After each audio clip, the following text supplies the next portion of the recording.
Picture this. It's November 1884. Inside this freezing, super quiet room in Berlin, Germany, 14 of the world's most powerful foreign nations are literally sitting around a table, mapping out how to carve up the massive, resource-rich continent of Africa like it's a giant piece of cake. The whole goal? To avoid going to war with each other over the spoils. But as we'll see, there's a glaring, absolutely crucial omission in this room. So think about this for a second. How exactly do you steal an entire continent without a single battle taking place on its own soil?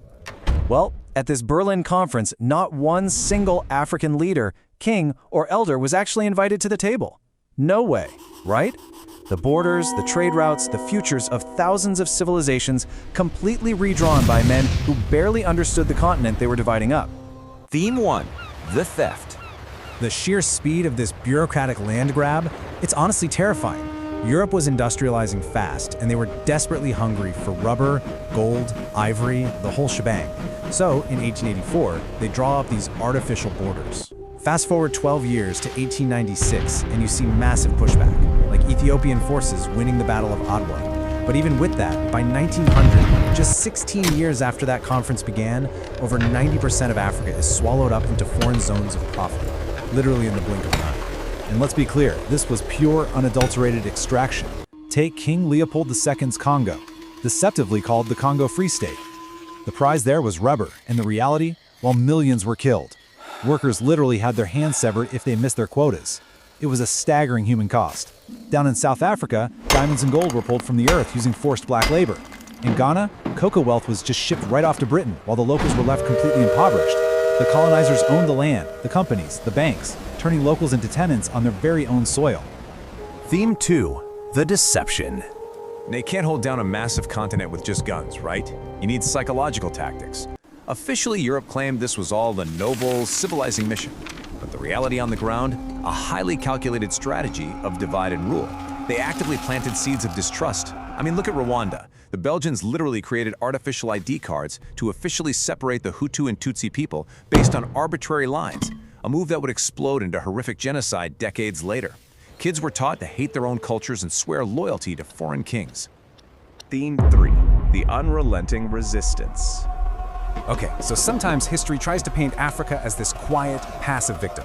Actually, scratch that, it's a total myth. If the men will not fight, I will. Those are the words of Queen Yaa Asantewaa of the Ashanti Empire back in 1900. When the British tried to steal their sacred golden stool, she didn't just roll over. She raised an army and fought back fiercely, fighting for absolute honor. And she was definitely not alone. Resistance was everywhere. You had absolute military crushings of colonizers like Menelik II at Adwa. You had grueling 16-year guerrilla campaigns led by Samori Toure in West Africa. You had Queen Nzinga outwitting the Portuguese through pure strategic diplomacy. But here's the thing, it wasn't just on the battlefield. It was woven into everyday survival. It was the secret schools. It was preserving outlawed languages. It was parents quietly passing down stories to their kids. And relentless, silent sabotage. They flat out refused to be erased. Theme 4. The echo. So what does this all mean for us today? Well, the blueprint from that cold room in Berlin, it never really went away. Look at the modern economic loop. Extract raw materials locally, export the wealth through foreign corporations, import finished goods at crazy high costs, and trap economies in debt. Sound familiar? It's essentially corporate colonialism. Multinationals still dominate, and the continent is still bleeding resources through completely unfair contracts. Roads still lead from mines to ports, not between towns. Just let that sink in for a second.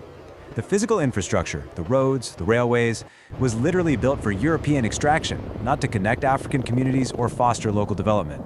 Even today, the colonial borders divide families by convenience, not logic. The continent is still untangling itself from someone else's blueprint. Which leaves us with a really powerful thought to end on. When you control the story, you control the future. So whose story is it now? For centuries, colonizers held the pen. They erased kingdoms and renamed rivers. But today, you've got this amazing new generation of African scholars, filmmakers, and youth completely rewriting their history, digging into the archives and taking their narrative back.